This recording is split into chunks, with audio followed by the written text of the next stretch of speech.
Candidates ready for the fight. Voices loud, they take the stand. Who will lead this promised land?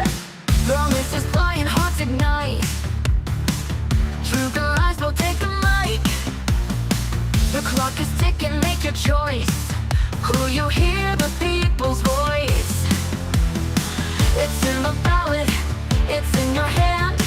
The future's calling, take a stand. One vote, one dream, one destiny. Who will wear the crown in 2025? We'll see. Words are weapons wielded, strong debates get heated. Right or wrong, they paint the town with visions bold. Who will rise, who will fold? Shadows linger, truth will spin. The battle rages from within. One by one they state their case, but only one can win this race. Who will lead this, win this race? It's in the ballot, it's in your hand. The future's calling, take a stand. One vote, one dream, one destiny. Who will wear the crown in 2025? We'll see. We'll see. Promises flying, hearts ignite. Truth and lies will take the mic. The clock is ticking, make your choice. Will you hear the people's voice? It's in the ballot, it's in your hand. The future's calling, take a stand. One vote, one dream, one destiny. Who will wear the crown in 2025? We'll see. Words are weapons wielded, strong debates get heated. Right or wrong, they paint the town with visions bold.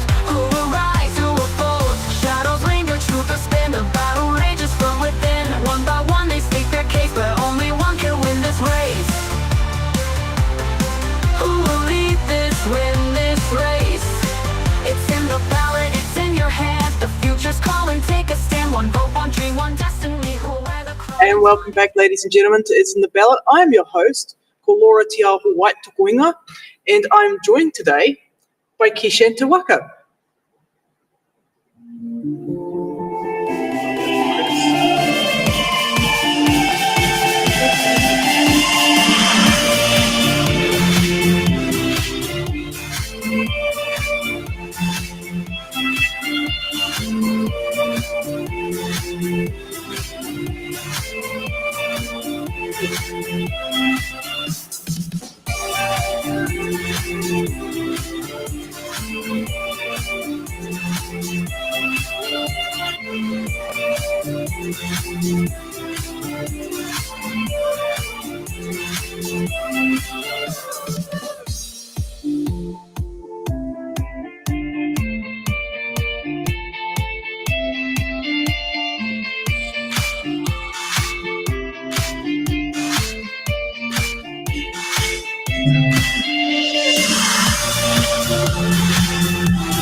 And welcome back, ladies and gentlemen. I am your host, Tāmaki-nui-a-Rua Māori, and I am joined here today by Kishan. And I just want to first and foremost give a little bit of an apology today because Koro Neihana is on today, and unfortunately that event did clash with our event, which is one of the reasons why we have been a little bit lackluster with candidates for the Māori award shows. But yeah, something we're going to definitely take into account for the future.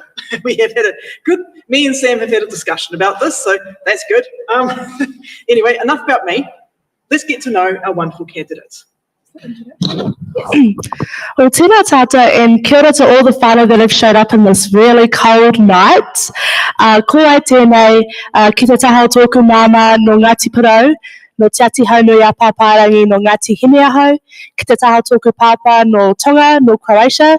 So on my mother's side, I'm from the east coast, Ruatoria, Rongonuiawa, and I'm from Moerewa, Ngāti Hine. On my father's side, I'm from Tonga, and I'm also from Croatia. Ko Kishan te waka tōku ingoa. Raised in Woodville pretty much my whole life. And yeah, I'm standing for Māori Award. And also, yeah, just want to mihi to our koini on her first coronation. Yeah, kia ora. Kia ora. Alrighty, so you're ready to answer some questions? Yeah. Fantastic. Okay, what have we got here? Should we start off with question C? Yep. Or was it question B you want to start off with? I can do both. I can do B first. We can do B first. Yeah, B comes before C. Okay, so my first question for you is, how would you stand up for your community interests if it differs from your own position? Yep, so to keep it short, since I've started my campaign, I've pretty much said from the start that I'm just a mouthpiece for my iwi. I'm not standing for the seat with my own 2 feet, but standing for the iwi. And I'm standing for the dreams, the mana and the reo of the people. So I guess that's really my job, is to represent everyone and not myself. I think that if that's the way you're entering the role, I just don't think that that's the mahi of council, especially Māori ward. So should the community come together and have interests that differ from my own, their interests are put first, period. So a bit of a supplementary question, because you said that your role on the Māori ward is to represent not just your iwi, but everyone. Could you, because a lot of people, they've come out and said that, well, you know, having Māori wards, that's racism, right? That's a racist seat.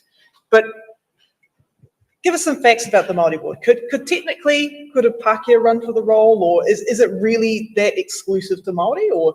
It's not exclusive at all. I mean, I guess the only exclusivity about the role is that Māori people vote for you. However, anyone, Pākehā, Tauiwi, Māori, can stand for the role. That's facts.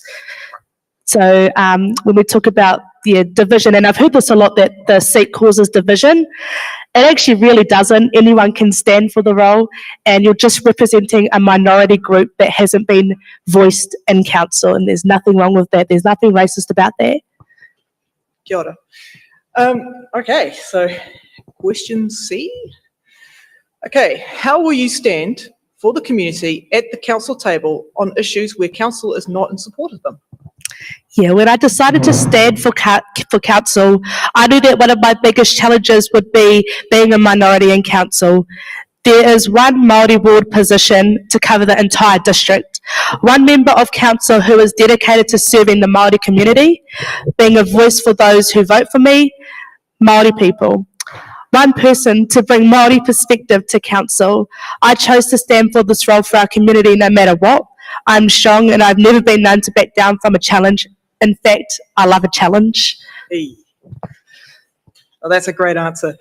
Okay, question D.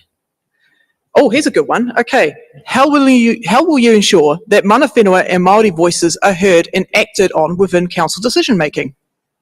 I think that we're very lucky in Aroha to have 2 very strong iwi in the community that make a strong presence, and they've always been available for the community. So I've always felt in some way I've been connected to Ngāti Kahungunu and Rangitane throughout my time here, and still stay connected to both iwi.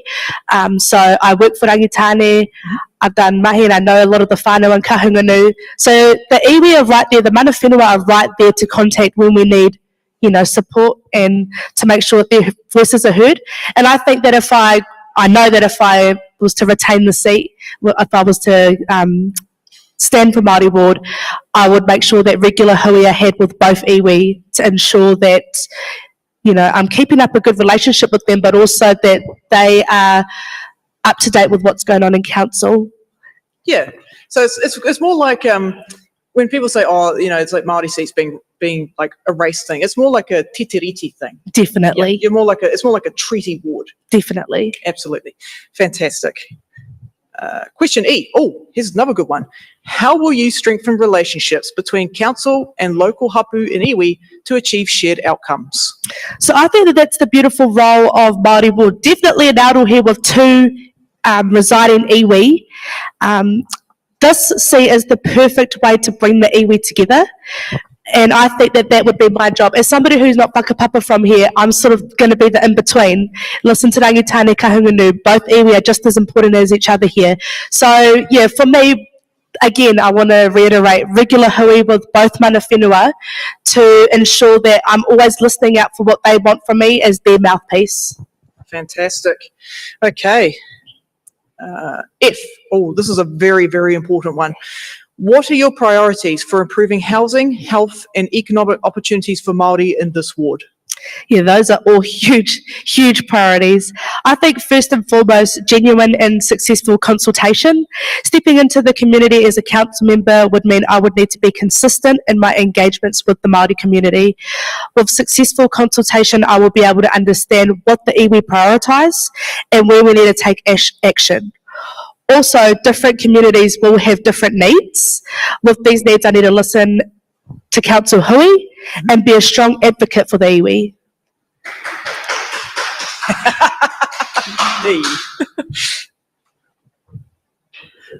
Okay, question G.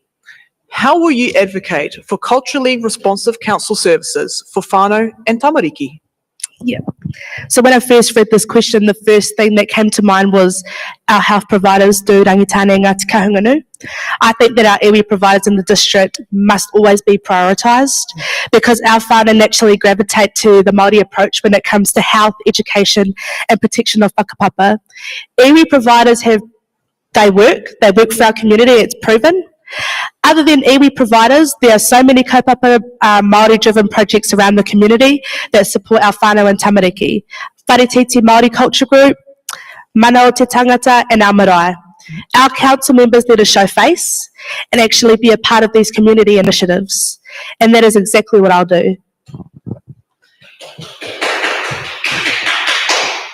Oh, okay.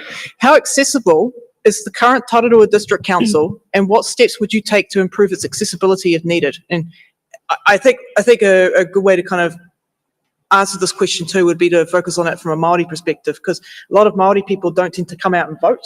Yeah. So what would you do to improve accessibility, especially for Māori voters?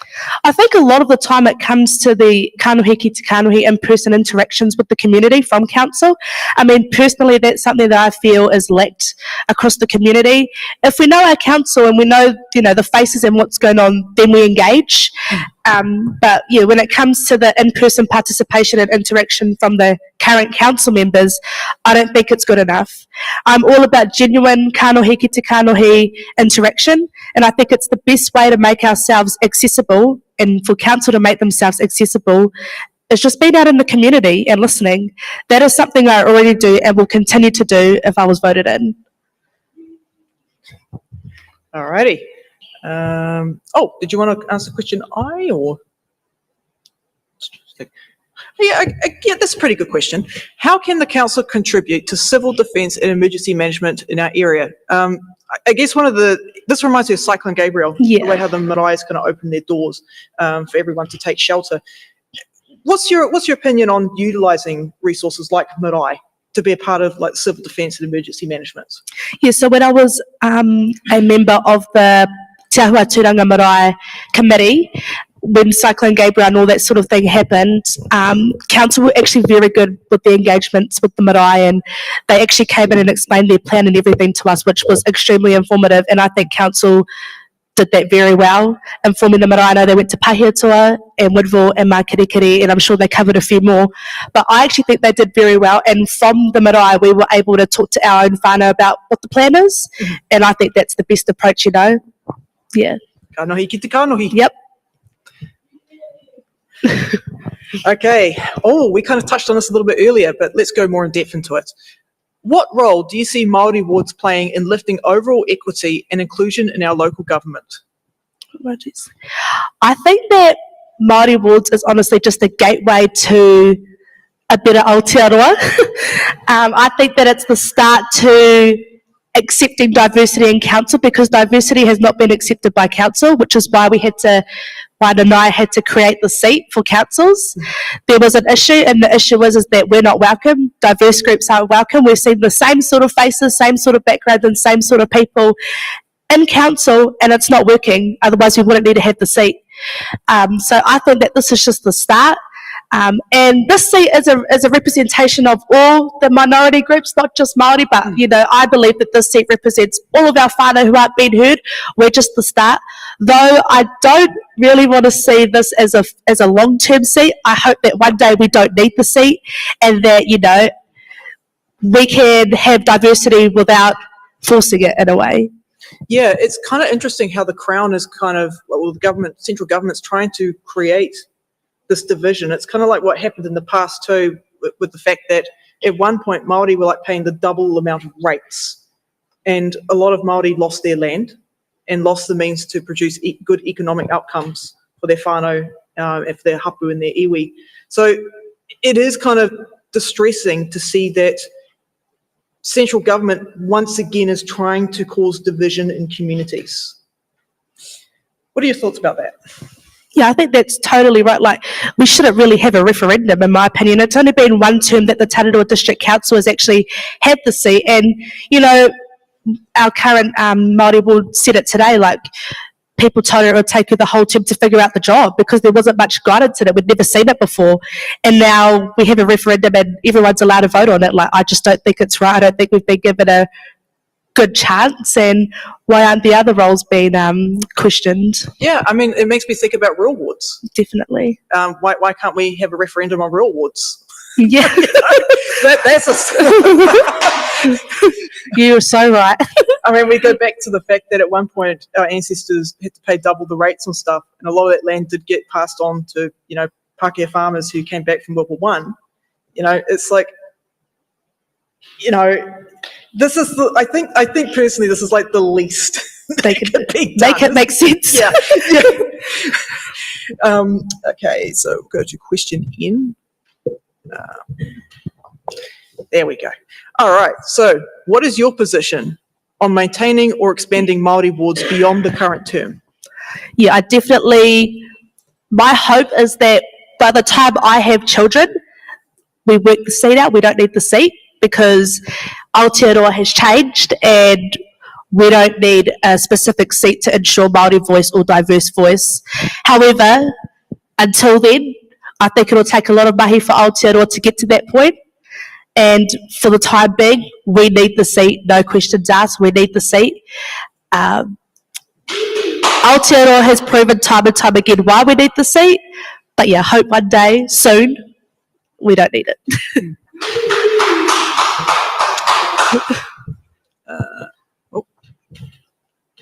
There we go. All right, question P. How will you ensure that Te Ao Māori influences climate resilience? We don't want it to influence climate change. The weather's already wacky out there. Okay, influences climate resilience, water management, and land use planning. I think that Māori are the best kaitiaki of our taiao. There's a kōrero that goes, ko au ko te taiao, ko au. It's literally, I am the environment or the taiao, and the taiao is me. It's in our whakapapa, and it's our responsibility to look after our taonga, to look after our atua. Therefore, yeah, we are the best kaitiaki in Aotearoa for our taiao. I think that specific to the rohe, the mana whenua will always have the best kōrero and the best strategy when it comes to looking after their own whenua. They know their land, they know the stories, and my job is to listen to them. Kind of reminds me of what happened to my whānau down in Akaroa. Te Raupraha, when he invaded, he killed a lot of my ancestors, and those bodies were left out in the sun. I know this sounds a little bit morbid, but they were left out, and then they were cremated later by a Pākehā settler, and their ashes were spread on the land. Now, what ended up happening down there is that the council at the time, this was back in the 70s, went ahead and built a sewage treatment plant on that same spot. And to this day, that sewage treatment plant is leaking effluent into the harbour. So yeah, it is.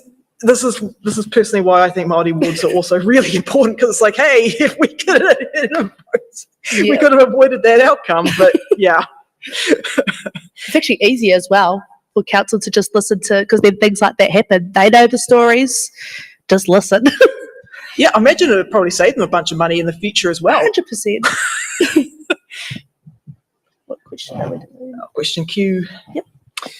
Okay, what is your position on balancing economic development with protecting taonga species and Māori cultural landscapes?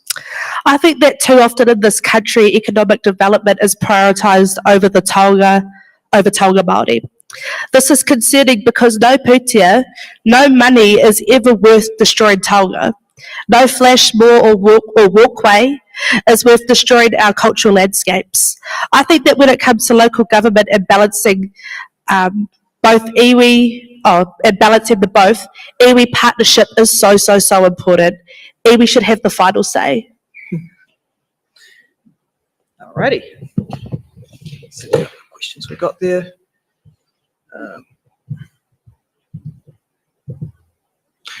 I think those are pretty much all the Māori. Oh, there we go. I'm just trying to get through all the Māori related questions. How will you uphold kaitiaki? I've been talking all day, folks.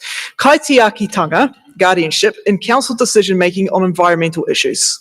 Again, I think it's quite similar to the other partai, but I am to listen to mana whenua, to the iwi, and really take leadership from them, because yes, I have my own whakaaro and my own hononga tua atua to whakapapa and all those sorts of things, but specific to this rohe, we have two amazing iwi who already do a lot of work in this sort of space as well, so why would I not listen to them? But yeah, sorry if it's similar to my other answer, but yeah, a lot of these questions, a lot of these questions do get quite repetitive. Oh, here we go. Question Z.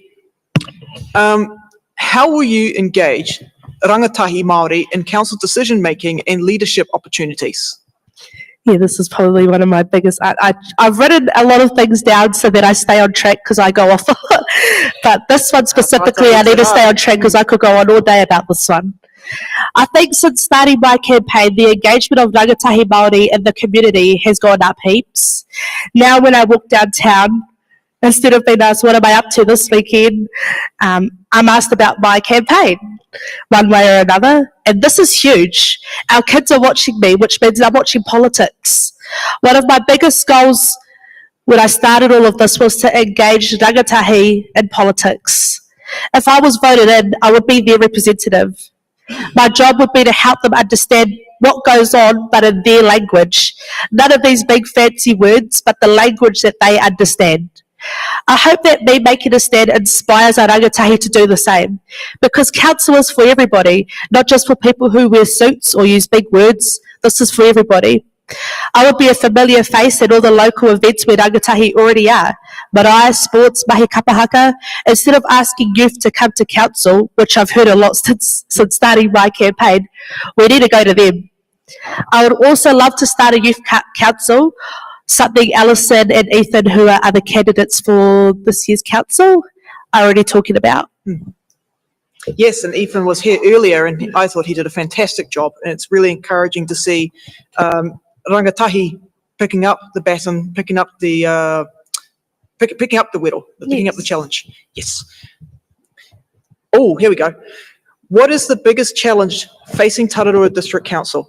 Yeah, so we had this question recently. We did these little videos for council sort of promoting ourselves, and this was one of the questions. So I'm just going to go off that same one. I think that people may have their differing opinions for this question, but for me, I think that council struggles to engage with the community that they're serving, especially younger people, and that is reflected in the enrolments for 18 and 24-year-olds, their age demographic.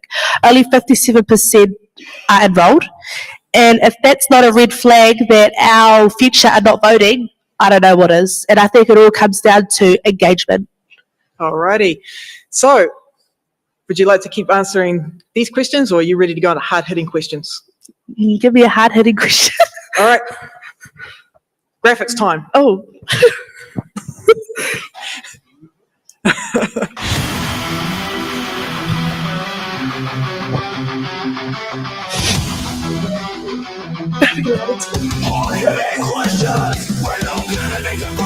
It's quite intense, isn't it? Those are hard-hitting questions.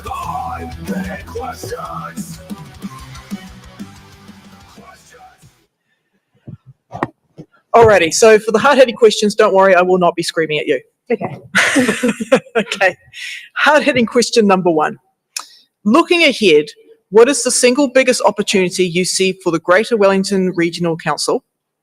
And how will you ensure the district takes advantage of it? And we can replace the Regional Council with Horizons Regional Council if we want. I don't know if that's entirely the correct question, but Sam will let me know. You want to have a crack at it? Okay, well, I'm just going to answer. It's nothing flash, it's not the water, it's not the wine, but there's rangatahi ready to step up, and I think that we need to take advantage of the current members that are standing. We're ready to go. Let's start a youth forum. We've already got it started. Let's keep the momentum. Even if we don't get in, it can't stop here. And let's continue this conversation for rangatahi's space in council, I think.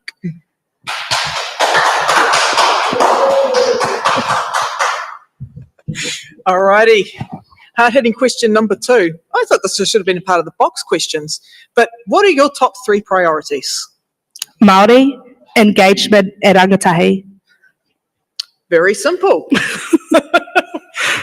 I guess I could ask, how do you plan on achieving those? I think that first and foremost, just being a face around the town. Like, not many people, and this was quite concerning when I started my campaign, not many people knew what Māori wards were. So it's been hard to try and convince people to vote yes for the referendum if we don't even know what the job is. And that's scary. Even our own people, yeah, they know it's something Māori in the name, but if our own people are a bit confused and conflicted, that's quite concerning.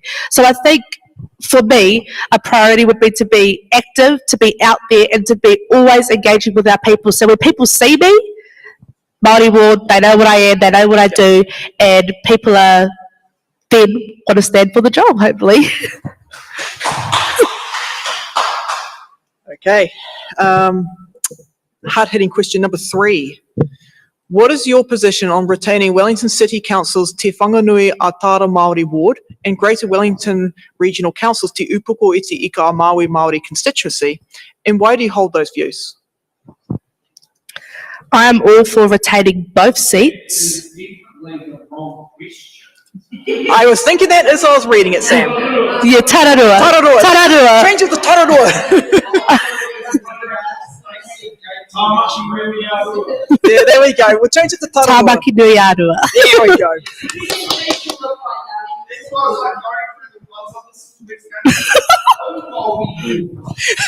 I kind of sort of try to figure it.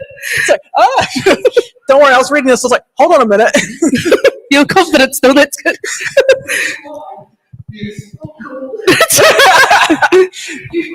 So go with the same question, but for Tāmaki-nui-a-Rua. Yes.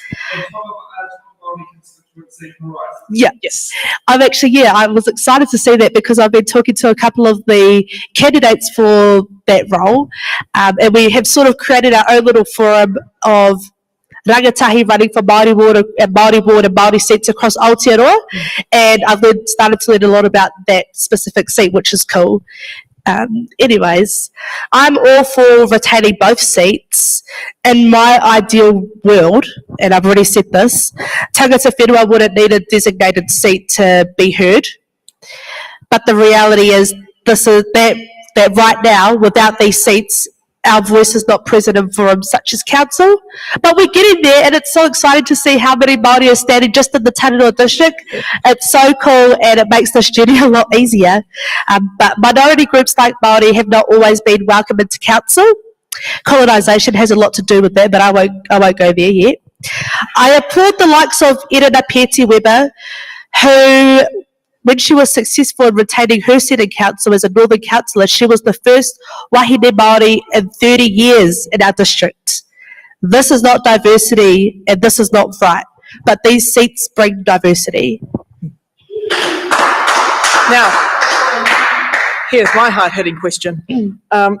Do you think, I've heard a lot of people I've heard a couple of people who's done the show that said that the Māori ward disenfranchises Māori voters. Do you agree with that position or not, and why? I think one of the biggest concerns I've heard from our people when it comes to jumping on the Māori roll, all those sorts of things, is that we don't have much choice. And I think that that's what really causes division amongst the people when they choose what role they want to be on. Yep. We have one representative for the entire district for Māori people. everyone is like, well, if we stay in the general role, we get to vote for 4+ mayor. You only get to vote for you and mayor. Yep. That's not fair. I think that needs to be changed. And then I think if we had more representatives, it wouldn't be questioned. They'll jump on the Māori roll straight away. Yep. And for the record, I am on the Māori roll. Kia ora. So, so I've got to choose between you and your cousin. So that's going to be fun. But yeah, I mean, it is quite interesting. You get some people that say, well, I've even heard some people say that we get 3 votes. I'm like, where? Where are those? Where are those? I get 3. I get to vote for. I think it's 3 columns on a general election ballot paper. Oh, 3 columns on a general election ballot paper. Yeah, that's what some people. Yep. That's it. Yes. That's what some people think. They think we get to vote both on the general and the Māori roll, which is completely. We don't. But No. so many people who don't like them believe it. That's what I think it's evil too. Yeah, Try to go here. Yeah. Well, not on this show. But yeah, that's pretty much all the questions I have for you tonight. Thank you so much for coming. I know that we had the Korone Hana event happening today. I saw like half of Ngāti Kahanu-Niki-Wairua in up there, which is like, oh, half of my iwi's up there. But yeah, thank you so much for coming. Thank you. This was actually so nice and a nice style of interview from what I've been doing. This was really nice, so thank you.